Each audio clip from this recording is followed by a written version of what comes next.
السلام عليكم ورحمة الله وبركاته، أهلا وسهلا بكم في حلقة جديدة من حلقات بودكاست ميدكاست. أنا أمل غزالة وهكون معاكم الهوست في حلقة النهاردة. حلقتنا النهاردة هي حلقة مهمة جدا لكل واحد فينا، سواء كان لسه طالب أو حديث التخرج. ده لأنها تعتبر حل لمشكلة كبيرة بتواجه معظمنا وإن ما كانش كلنا، ألا وهي المشاريع. معظمنا دايما بيكون تايه ما بين سوق العمل والكلية وإزاي يقدر يواكب كل ده، بالإضافة لكونه بيقف عند فكرة المشروع وما بيقدرش يكمل، ودايما تفكيره بيكون ازاي هنفذ مشروعي وازاي احول فكرتي لمشروع كامل يعني. طبعا اتكلمنا عنه وعن كل ده ضيفنا المميز جدا دكتور وليد العدروسي. دكتور وليد طبعا غني عن التعريف، ولكن انا اتشرف بتعريف حضرتك اكتر يا دكتور. دكتور وليد حاصل على دكتوراه في الكمبيوتر ساينس، بالاضافه لكونه دكتور في كليه الحاسبات والمعلومات جامعه المنصوره. اهلا وسهلا بيك يا دكتور، نورتنا. اهلا بالتيم كله، اهلا بحضرتك. اهلا وسهلا يا دكتور، اتمنى نكون عرفت حضرتك بشكل اكتر، ولو في حضرتك تضيف اي حاجه اكيد اتفضل. لا ده اكتر من الواقع يعني، فاشكركم جدا يعني، ويعني اتمنى تكون سيشن كويسه للناس ومفيده باذن الله. اتمنى يا دكتور. باذن الله.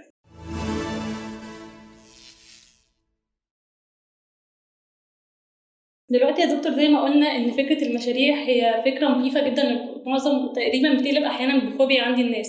حضرتك تفتكر ايه سبب الخوف الشديد من فكره المشاريع؟ الفكره يمكن ليها كذا سبب، بتختلف من واحد لواحد تاني. ممكن احد اسبابها ان انا بتصور ان لازم اعمل حاجه كامله مش فيها غلطه. الناس كلها مراقباني، الناس مش ما عندهاش اي استعداد للتسامح معايا اذا انا عندي مشكله في المشروع بتاعي.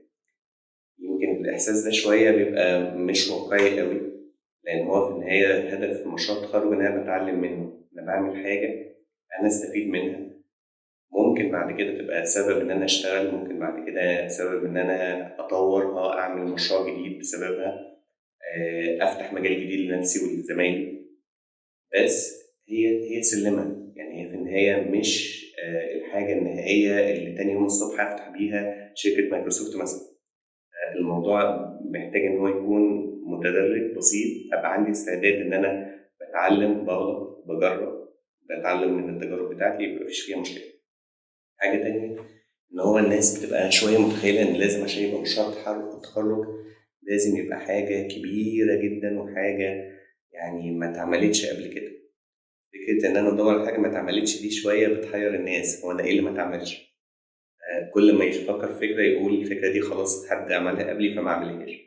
هي الموضوع ما بيبقاش إن الحاجة اتعملت فخلاص الباب بتاعها اتقفل، لا أنا ممكن في حاجة اتعملت لكن ليها عيوب فبشتغل على العيوب بتاعتها.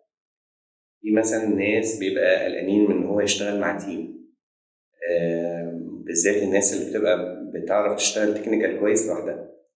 ده بالنسبة له إن هو يبقى عنده إن أنا أشتغل أقوم بالمشروع بالكامل لوحدي أحسن من إن أنا أشتغل مع 3 4 من زمايلي أو 5 أو أيا كان العدد، هنقعد نتخانق، هنقعد نعمل مشاكل في الكلام ده، فهو يبقى عنده تخوف من الحتة دي شوية. يمكن هي كل واحد بيبقى ليه أسبابه، لكن في النهاية كل سبب من دول بيبقى ليه طريقة معينة في التعامل معاه. يعني ده يعتبر باختصار يعني. تمام، طبعا خوفنا ده او باي شكل من الاشكال ممكن بيأثر بشكل سلبي على المشروع او حتى على التيم زي ما حضرتك بتقول. ازاي نقدر نتخطى الخوف ده او نوصل لمرحله لا احنا تمام؟ هي بتبدأ الأول إن أنا وأنا بختار التيم بتاعي ما بقاش مختاره يعني عشوائي. يعني أنا بختار التيم بتاعي بناء على إيه؟ هل هم عشان أصحابي اللي بخرج مثلا معاهم على الكافيتيريا؟ هل هم أصحابي إن أنا مثلا سمعت إن هم كويسين لكن ما جربتهمش قبل كده؟ فالنقطة اللي سابق المعرفة بيني وبين الناس بتسهل عليا كتير قوي في إن أنا ما يبقاش في مشاكل بيننا وبين بعض. حاجة تانية إن لما نتفق على نظام واضح شوية في التعامل، ده بيسهل علينا كتير إن إحنا لما يحصل فيه اختلاف وجهات النظر نشوف يعني الحل يمشي إزاي أو إزاي نحل الاختلاف ده. يعني ببعض التنظيم، ببعض إن إحنا ناخد على بعض شوية المشاكل دي بتقل. طب يا دكتور، عشان انا ابني مشروعي اكيد محتاج يكون عندي مهارات معينه عشان اقدر ابنيها. حضرتك تعتقد ايه المهارات اللي المفروض تكون عندي وازاي اقدر يكون عندي المهارات دي، ازاي احصلها يعني؟ طيب هي في كذا جزء تكنيكال، جزء سوفت سكيلز، وجزء إدارة، وجزء طبيعة شخصية. لما اتكلم على مثلا السوفت سكيلز والاداره، ان انا ازاي اتعامل مع فريق، ازاي اوزع تاسكات عليهم، ازاي انظم الوقت بتاعي، كنت سمعت برضه من الزملاء باشمهندس أحمد كده في الteam عندكم إن أنتم فعلًا حضراتكم عملتوا sessions في موضوع الtime management. دي حاجة من ضمن الحاجات اللي هو يعني أنا وزمايلي إزاي نقسّم الشغل على بعضنا بحيث ننجز حاجات كتير وما نبقاش كلنا شغالين sequential اللي هو إيه، إحنا دلوقتي بنعمل شغل برمجة فكل الteam عطلان ما بيعملش أي حاجة لحد ما البرمجة تخلص، لأ، أنا ممكن أعمل شوية حاجات بالتوازي. فكرة إن أنا أعرف الحاجة إزاي تنفع حاجة و2 و3 يشتغلوا في نفس الوقت، وإمتى إن أنا لأ أبقى مُجبر إن الحاجات تخلص sequential ورا بعض، دي شوية مهارة من ضمن المهارات. مهارة تانية التعامل مع تنظيم الفريق، إن أنا وزمايلي لمّا نيجي نرفع أكواد مع بعض هنحتاج إن مكان واحد نجمّع فيه الشغل كله. فكرة إن إحنا هنتقابل في الكلية مثلًا عشان ناخد بالأكواد زمايلنا على فلاشة وبعدين نحطها على جهاز واحد من زمايلنا، دي بقت فكرة قديمة وما بتنفعش أوي مع التيمات اللي عددها كبير. فبقى البديل عنها إن لأ نشتغل بحاجة زي GitHub أو Git أو أي version control. أنا وزمايلي نخش من الجهاز بتاعنا في البيت نعمل commit وpush للشغل بتاعنا، زمايلي في الفريق التاني يشوفوا الشغل اللي أنا عملته، عندهم إضافات يعملوا نفس الحركة، يبقى كلنا بناخد وندي على السيرفر بتاع الGitHub. بيحتاج شوية مهارات في التعامل معاه. بجانب بقى المهارات دي في مهارات اللي هو التكنيكال، إن أنا وأنا باختار مشروع أختار حاجة أنا أقدر أدي فيها، أبقى عارف لغات البرمجة بتاعتها، الأدوات بتاعتها، عندي استعداد أتعلمها حتى إذا أنا مش محترف فيها دلوقتي، بس عندي استعداد إن أنا لما أتعلمها أدي فيها. فده شوية من ضمن يعني إجابة السؤال بتاع حضرتك. شكرا جدا. كل بروجكت بنعمله بيعدي بمراحل معينة، حضرتك ممكن تقول لنا سريعا إيه هي اللايف سايكل بتاعت كل بروجكت أو بشكل عام؟ هو بيبقى في جزء اللي هو إيه، يعني أنا واحد لسه ما اختارش مشروع تخرج، فبيبقى في مرحلة إن أنا ببدأ الأول أشوف فريق أنا وزمايلي ليا نبدأ نتفق إن إحنا نشتغل مع بعض. المرحلة التانية نبدأ ندور على الفكرة، طب الفكرة دي يا إما إحنا الفريق بتاعنا عنده فكرة بيدور على مشرف عنده استعداد إن هو يشرف على الفكرة دي، يا إما لأ إحنا بنتفق مع مشرف إن هو يختار لنا الفكرة. تمام؟ طيب بعد ما خلاص أنا اتفقت مع مشرف على فكرة، أبدأ إن أنا أقول إن أنا أسجل المشروع بتاعي وأبدأ بقى الشغل الفعلي. طب الشغل الفعلي ده بقى إيه؟ ممكن نشتغل بيه بالأسلوب اللي إحنا بندرسه في السوفت وير انجينيرنج، اللي هو أناليسيس وديزاين امبلمنتيشن تيستنج وهكذا. دي طريقة الووتر فول، ودي شوية يعني في بعض المشاريع ما تنفعش فيها الموضوع ده. إذا أنا من الأول مشروع كامل في دماغي عارف كل حاجة ناوي أعملها إيه الكلام ده كله فأشتغل كل أناليسيس يخلص مع بعضه، بعدين أبدأ كودينج وبعدين أنفذ وبعدين أعمل تيست وهكذا. لكن في الواقع لأ، ببقى محتاج أقسم المشروع بتاعي لمراحل، كل مرحلة أبقى عارف هي في الآخر المفروض تطلع إيه بشكل عام، لكن تفاصيلها هأجلها دلوقتي وأبدأ آخد مرحلة بمرحلة أدرسها هي محتاجة إيه، وأخلي مثلا مدتها من أسبوعين لشهر. في نهاية الشهر ده المفروض أدرس أناليسيز للمرحلة دي، ديزاين ليها امبلمنتيشن ليها على قد المرحلة وبس، وفي الآخر يبقى لازم في خرج ده اللي هو بنسميه مايلستون أو أوتبوت بالنسبة لنا، حاجة بطلعها برنامج تول معينة، حاجة بتنفذ الفكرة اللي احنا عايزين ننجزها في المرحلة دي، وأبدأ أديها أجربها على الناس اللي هيستخدموا البرنامج ده وأشوف رأيهم إيه، الموضوع كويس عندهم تعليقات، أبدأ الكلام ده أعرفه وأحاول أعالجه في الإصدارات اللي بعد كده. حضرتك قلت إن إحنا دايما بنبدأ بفكرة المشروع، طب أنا بدأت فكرة مشروعي ومش عارفة إزاي هقدر أكمل بعد كده، فإزاي أحول فكرة مشروعي دي لتصميم وبعد كده أنزله على أرض الواقع يبقى مجرد بروتوتايب مثلا أو حاجة؟ طيب هي الفكرة الأول إن في منافسين ليا موجودين في السوق سواء على مستوى العالم أو في مصر. بشوف المنافسين دول هم بيفكروا إزاي، الناس دي إيه الحاجات اللي بيحاولوا يوفروها للعميل بتاعهم. طيب إيه اللي بيخلي منتج منهم الناس تحبه وتستخدمه كتير، وإيه اللي بيخليه لأ ممكن يكون مش مشهور أوي. أبدأ أدرس المنافسين، وده يعني بيسموه competitors analysis. ده بيبقى جزء جوهري جدًا في أي مشروع. نقطة تانية إن أنا مش لازم أتخيّل إن أنا هاعمل كل الفكرة لوحدي، المفروض معايا team، فإحنا بنناقش مع بعض. مناقشتنا دي شوية بتفتح أفكار جديدة، إن أنا ممكن أنا لمّا أكلم زمايلي هم يقولوا اقتراح، أنا أقول اقتراح، فيبقى الموضوع بالنسبة لنا ممكن نطلع بتعديل على الفكرة أو تطوير ليها يخلّيها أحسن من اللي أنا كنت بادئ منها فعلًا. يعني جزء الteam working أساسي، جزء إن أنا أدرس المنافسين ده أساسي بعد كده. زي ما اتفقنا هنقسّم المشروع مراحل، وكل مرحلة بيبقى ليها هدف، وفي الآخر بنجمّع المراحل دي على بعضها في منتج. دي بإذن الله ملامح العمل. إن شاء الله. تمام. تمام. أكيد فترة الكلية بتبقى مفيدة لينا، إزاي أقدر أستفيد وأحقق منها أقصى استفادة ليا عشان أقدر أنفذ مشروعي أو أحقق مشروع كويس بالنسبة للكلية فيما بعد؟ تمام جدًا طيب، هو ده بيفتح سؤال بقى كمان، اللي تمام. هو إحنا يعني الناس اللي هي رايحة الكلية هدفها إيه؟ في بعض الزملا بيبقى تفكيره بس إن أنا عايز أطلّع من المحاضرات والسكاشن أعلى درجات ممكنة في الامتحان، فيهمني إن أنا أقفّل عشان آخُد تقدير عالي. في ناس تانيين بيبقى العكس، لأ ده أنا الكلية دي بعيدة جدًا عن سوق العمل وما أعرفش إيه والكلام ده، فأنا عايز أشتغل دورات وتراكات وما أعرفش إيه شغل عملي، ولمّا تبقى تيجي الامتحانات ربنا يفرج. هي المفروض ما نبقاش لا كده ولا كده، يعني هي المفروض إن أنا في المجال بتاعنا إحنا في مواد عندنا في الكلية أقدر إن أنا أعرف هي عايزة توصل لإيه، والمادة دي لمّا الناس بتدرسها برّه بتستفيد منها إزاي، فأنا أفكّر في الحتّة دي.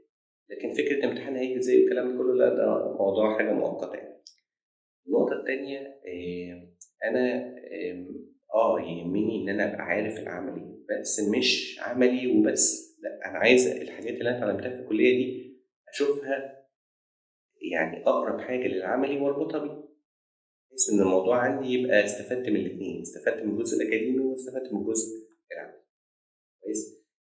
المشاريع التاسكس اللي بتتاخد في الكلية جزء منها كبير بيبقى فرصة إن أنا أطبّق على اللي أنا مطلوب مني في المادة أطبّقه بtechniques أنا شايف إن هي جديدة. دي بتبقى كويسة، في نفس الوقت بتدّيني فرصة إن أنا أتدرّب مع زمايلي إن إحنا نبقى team work صغير كده. الteam work ده ممكن مع الوقت اللي هو نعرف فلان ده كويس، فلان ده عنده مشاكل في الteam working، فلان ده لمّا ادّيته tasks لأ ما التزمش، فابدأ آخُد بالي منّه بعد كده إن أنا في المشاريع اللي جاية أبقى ليّا اختيارات تانية غيره وهكذا. كل دي فوايد، بجانب إن في بعض الفوايد بقى اللي هي الجانب السلبي شوية، إن في بعض الأحيان إن أنا باعمل شغل، الشغل ده بيبقى تقييمه ليه feedback سلبي، يعني يتقال لي مثلًا إن أنت ناقصك كذا، الحتة دي ما اتعملتش، ما أعرفش إيه الكلام ده كله، أحيانًا بتتقال بأسلوب لطيف كويس، يبقى تركيزي بس إن أنا عايز أحسّن مشروعي، وأحيانًا بتتقال في الوش كده على طول أسلوب ناشف. أحيانًا بيبقى الخبرة من الحتّة دي إن أنت إزاي تتعامل مع رَد عميل صريح زيادة عن اللزوم، ممكن يخلّيك تحس إن أنت ما عملتش أي حاجة، برضه لازم تتدرّب على دي، إن أنا لأ، إن أنا لمّا ييجي لي انطباع سلبي من عميل أو من شخص أو كده، إن أنا لا أعرف أوصل للحاجة الصح بتاعة المشروع عندي من غير ما أنا أفقد الحماس اللي عندي أو أفقد إن أنا الاهتمام بتاع المشروع. دي يمكن من ضمن الفوائد بتاعة الكلية إن شاء الله. يعني حضرتك معنى كلامك إن الميني تاسكس اللي إحنا بناخدها في الكلية تعتبر بالنسبة ليا small projects تقدر تساعدني في سوق العمل بشكل بعدين. أكيد، بشكل أكيد. وده بقى بيخلّينا نتكلّم على الناس اللي هم بيستسهلوا يقولوا طَب أنا ليه أتعب أصلًا في الtask، طَب ما آخُدها من زميلي، آخُدها جاهزة من على النت. هي الفكرة إن أنت ممكن تاخُدها جاهزة من على النت وممكن تاخُد بيها درجات وكل حاجة، بس هتدمّر في نَفْسك فكرة إن أنت تحِل مشكلة. إن إحنا في الأساس كُلّية عملية، أنا واحد عايز لمّا ييجي لي حد يقول لي أنا عايز برنامج يعمل كذا، كذا، كذا، أعرف أفكّر في الموضوع ده وأنتج أنا حل المشكلة بتاعته. إذا أنا ما عملتش ده في الكلية هاعمله إمتى؟ دي يمكن تكملة لنقطة إن التاسكات بتاعة الكلية في الاتجاه بتاعنا ده فعلًا. طبعًا الطلبة اللي بيكونوا لسه داخلين أو مبتدئين بيكونوا تايهين جدًا، حضرتك تنصح الطلبة دول بإيه عشان يبدأوا أول مشروع ليهم بشكل عام؟ يبدأ بحاجات صغيرة في الأول، ياخد منها خبرة، مش شرط إن هو يعني يبقى طموحه إن أنا أعمل Windows أو أعمل Word أو أعمل مثلًا ChatGPT أو كده، لأ دي مش في الأول، دي هتبقى في نهاية الطريق إن شاء الله. أنا لمّا أحدد الطريق بتاعي، الخطوات بتاعته، أتدرج وأطبّق وأغلط. حاجة تانية، أبقى ليّا أصحاب كويسين، أصحاب يشجعوني. المشوار بتاعنا فيه أوقات كتيرة جدًا أنا باجرّب حاجة وما بتشتغلش، فبييجي إحباط. لمّا أبقى لوحدي وكده لأ، ده أكيد بقى الإحباط ده هيأثّر عليّا جدًا. لكن لمّا يبقى معايا أصحابي دول بيشجعوني ويساعدوني ويقولوا لي: "لأ، ما فيش مشكلة نكمّل ونتعلم مع بعض وكده." فهاكمّل الموضوع ده مش هيوقّفني كتير. فدي يمكن من الحاجات اللي هو يعني أنا كواحد جديد في الكلية، أنقّي مين أصحابي، أنقّي الحاجات اللي هاتعلمها. حاجة كمان ساعات ما ابقاش عارف أنا كويس في إيه. واحد صاحبي يقول لي مثلًا مجال الويب كويس، مجال الموبايل كويس، فابدأ أسمع نصيحته واشتغل. بس في لحظة من اللحظات كده بتلاقي الأمور مش جايبة نتيجة معايا، يعني أنا مش حلو في الويب أو أنا مش حلو في الموبايل، تمام، بس صاحبي بيقول لي الموضوع ده جميل، الموضوع ده حلو، طب أعمل إيه؟ هنا بقى تيجي مع الخبرة نقطة إمتى أقرر إن الحتة دي مش بتاعتي. دي إذا هي مشكلتها إن هي إمتى آخد القرار ده في الوقت الصح. إذا أنا خدته بدري ممكن أخسر حاجة أنا ممكن أكون كويس فيها بس محتاجة شوية صبر، إذا أنا خدته متأخر هاخسر وقت. هي إن أنا أحس بنفسي بمستوايا، هل الحاجة اللي أنا مش كويس فيها دي أو اللي أنا مش قادر أكمل فيها دي لمّا أجرّبها من مرجع تاني أو فيديو تاني هيفرق معايا، والّا كده، كده مهما حاولت مرجع و2 فيديو و2 شخص و2 كلّهم مش قادر أوصل معاهم إن أنا أبقى أتمكّن في الحتّة دي. اللحظة دي يبقى المجال ده مش بتاعي، يبقى أنا خدت مثلًا منّه background معيّنة، لكن هادوّر بقى على حاجة تانية أتعلّم منها. بالشكل ده أنا ممكن أعدّي على 5، 6 تراكات لحد أمّا أستقر على الحاجة اللي أنا كويس فيها. طب هالاقي وقت منين؟ هنا بقى ييجي فكرة إن أنا أبدأ من بدري، يعني وأنا في سنة أولى أستغل الوقت بتاع أولى وتانية ونُص مثلًا تالتة، إن أنا أجرّب وأغلط، أجرّب وأشوف تراك والتاني والتالت وهكذا لحد ما أستقر على حاجة، بحيث أوصل في نهاية سنة تالتة إن أنا لأ خلاص الحتّة دي أنا كويس فيها، ممكن أبقى كويس في حتّة و2 مثلًا، تمام، فأبقى مركّز أنا هاكمّل في إيه بعد كده. جميل جدًا. طيب إيه هي الtools اللي المفروض أنا أركّز عليها في الكلية عشان تساعدني فيما بعد إن أنا أطبّقها على المشروع بتاعي؟ في tools عامة اللي هي مثلًا فكرة إن أنا أعمل tracking للكود بتاعي أو المشروع بتاعي وأنا شغال في team زي الGitHub وكده. في tools خاصة بالtesting إن أنا أيًا كان لغة البرمجة اللي باشتغل بيها المنتج ده عايز أختبره، طب أختبره إزاي؟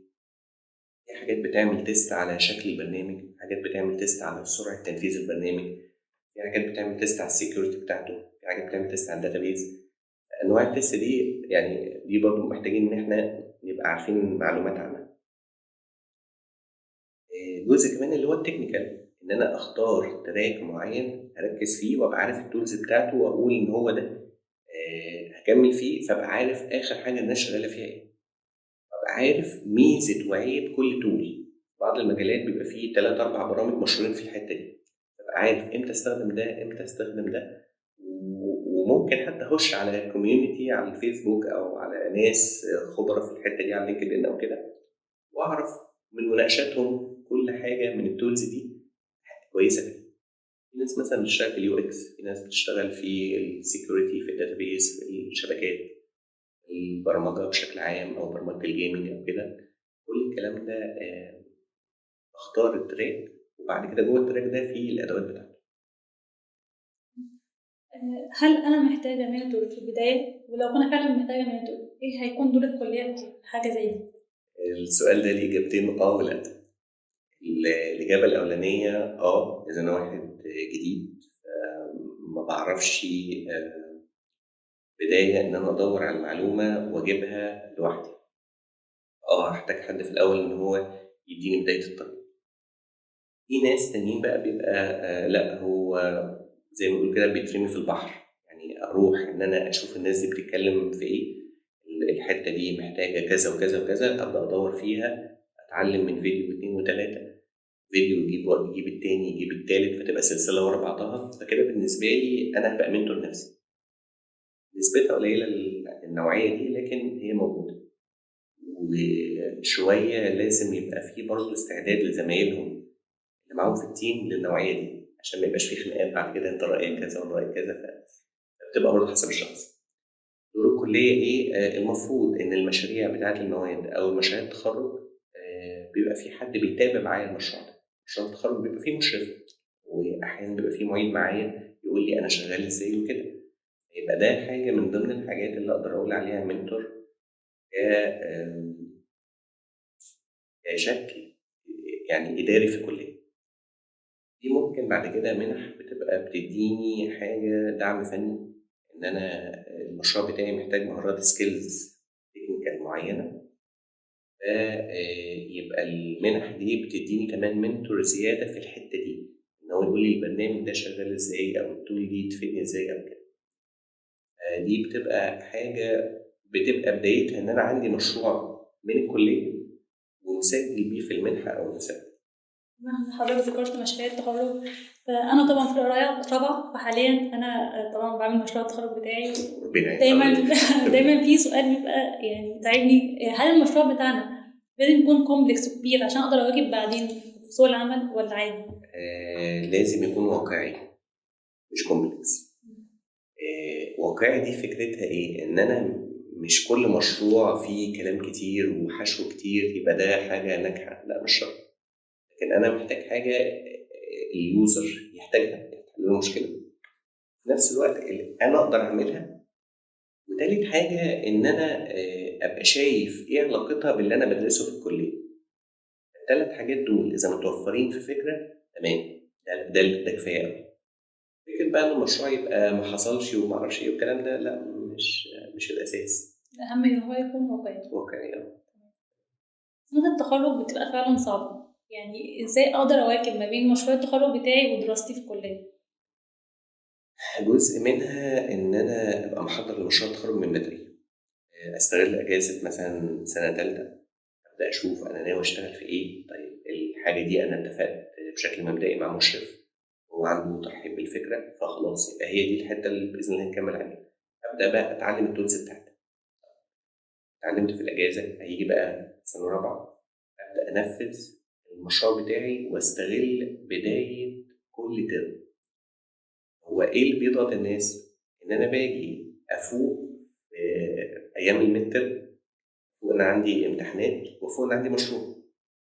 لما الاتنين يجوا في نفس الوقت مش هعرف ألاحق على إيه ولا إيه. لكن لما أبقى بادئ من بداية بدري، استغل الشهر ونص اللي في أول كل ترم أنجز فيه جزء كبير من المشروع بتاعي. بعد كده هيتقل النسبة دي شوية في المشروع، ونبدأ في الشهر ونص التاني من الترم نركز بقى في فكرة الامتحانات والمذاكرة.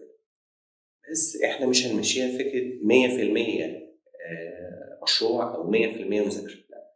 هي في الأول ممكن مثلا تبقى 65% مشروع في أول الترم و35% مذاكرة، وبعدين النسب تتقلب تبقى 35 للمشروع وبعدين 65% في نهاية الترم وهكذا.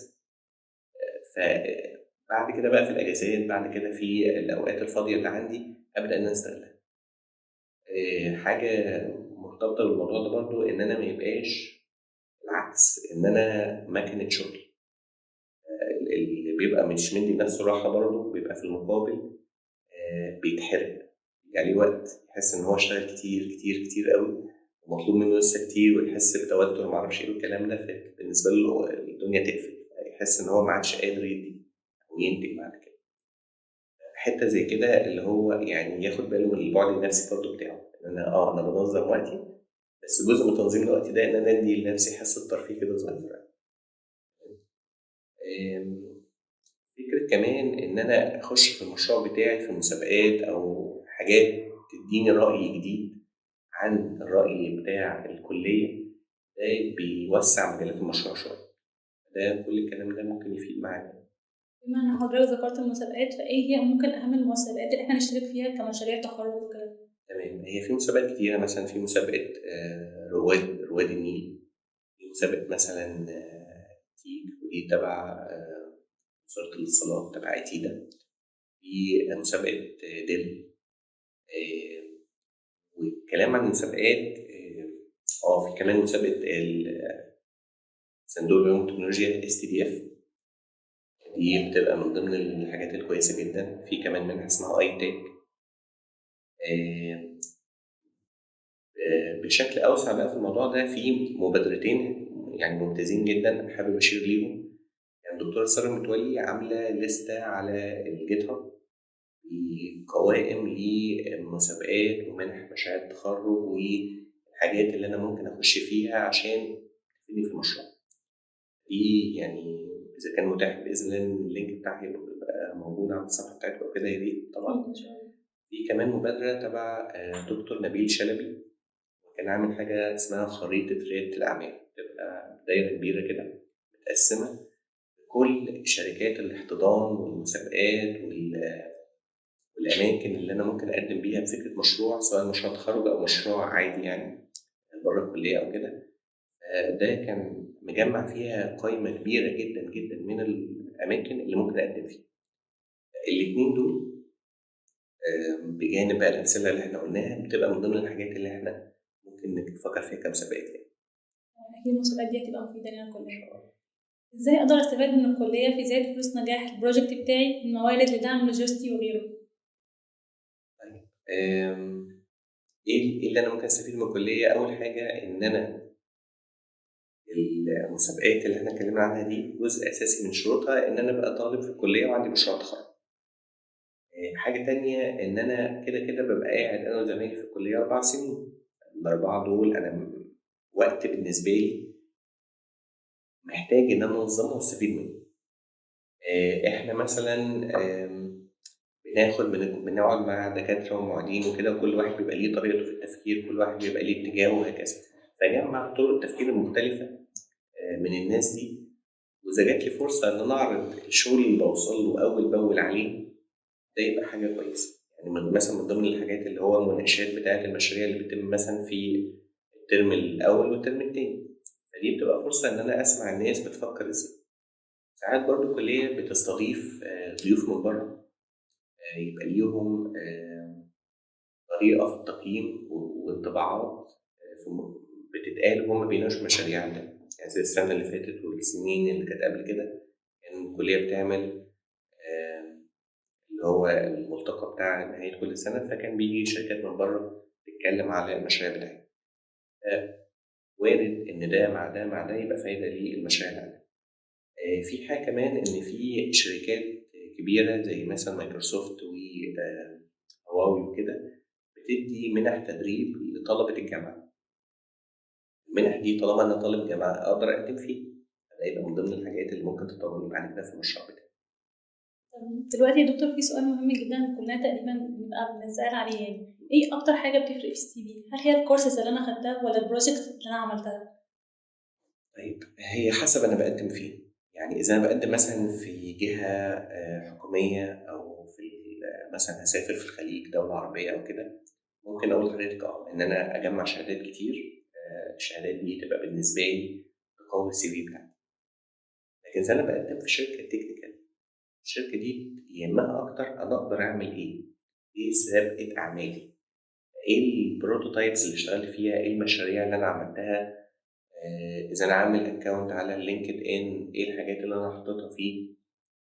هنا لا يهمني مستواي الفعلي مش شهادات انا خدتها وخلاص على كده. يعني انا بشوف هدفي ايه.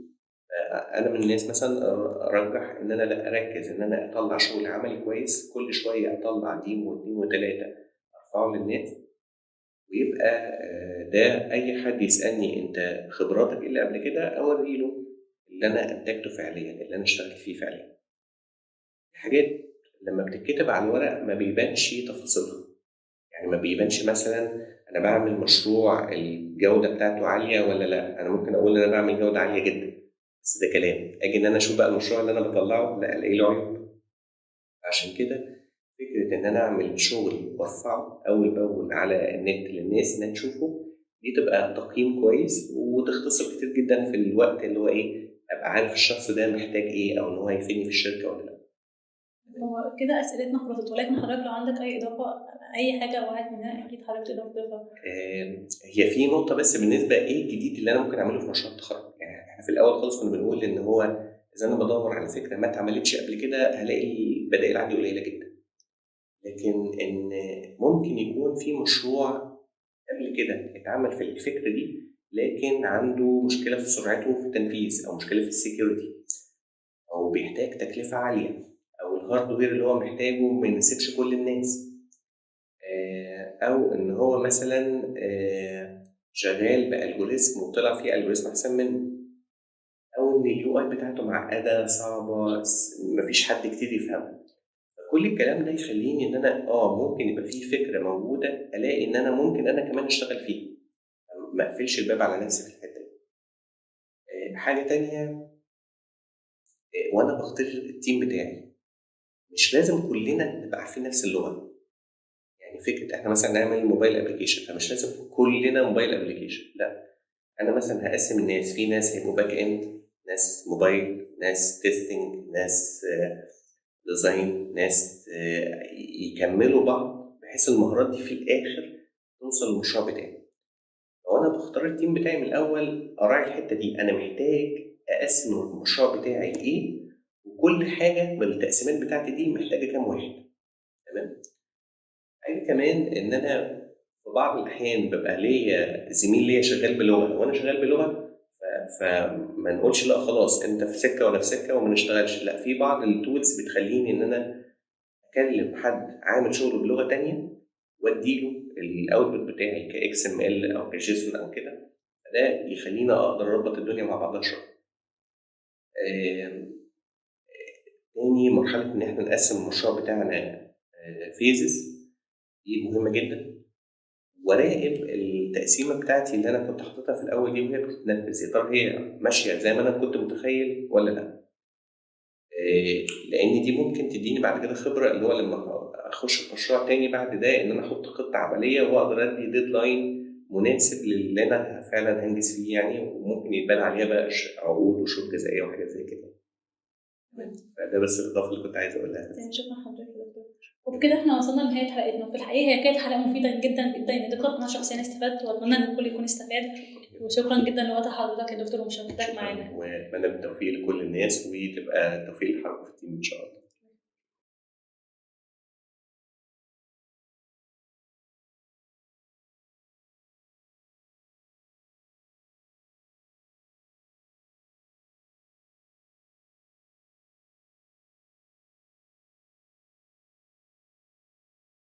السؤال بقى من الجمهور.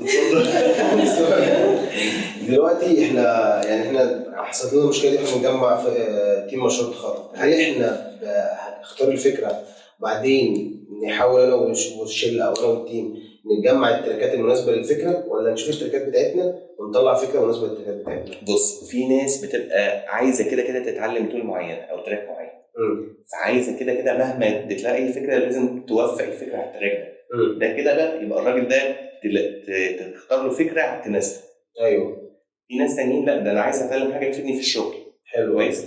فده بقى اللي يشوف الفكره الاول وتعجبه وبعدين يتعلم لها التولز اللي هي محتاجاها على حسب التيم اللي معاك، على حسب يعني عقليه التيم او الناس اللي معانا او دماغهم والمشرف اللي معاك.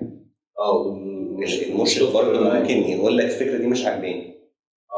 دي برضه خدنا بالنا منها، فتاخد بالك علشان بعض الأحيان أنت ممكن نفس الفكرة تديها عرض بشكل يوصل إن الفكرة دي بعيدة جدا عن الكلية. أيوة. وممكن تديها فيها شوية إضافات وكده فتبقى هي نفس الفكرة بس تتقبل وتبقى قريبة لشغل الكلية واتجاه المشرف في التخصص بتاعه.